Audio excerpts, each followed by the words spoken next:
నంద్యాల జిల్లా గాజులపల్లె గ్రామ పరిధిలోని పొలాలలో సంక్రాంతి సందర్భంగా కోడిపందాలు ఆడుతున్న వారిపై పోలీసులు దాడి చేసి 5 కోళ్లను పట్టుకుని 12 మందిని అరెస్టు చేయడం జరిగింది.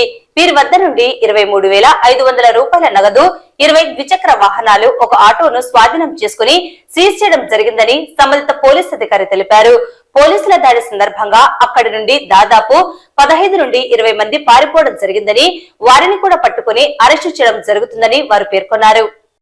ఈ రోజు సాయంత్రం గదులపల్లి గ్రామ పొలాలలో కోడిపందాలు ఆడుతున్నారని సమాచారం రాగా నేను నా సిబ్బంది రైడ్ చేసి 5 కోళ్లు 12 మందిని అక్కడ పట్టుకోవడం జరిగింది.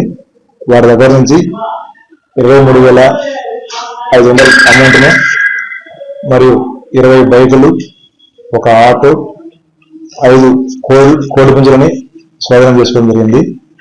అందులో దాదాపు 15 నుంచి 20 మంది వరకు పాల్గొనడం జరిగింది. వారిని వాళ్ళ పేర్లు గుర్తించి వారిని కూడా ఈ కేసులో ఫర్దర్గా గుర్తించి వారిని కూడా ఈ కేసులో యాడ్ చేయడం జరుగుతుంది. ప్రస్తుతానికి మనకి సీన్ లో 12 మంది సిబ్బంది కోడిపందాలు ఆడేవాళ్ళు దొరకడం జరిగింది.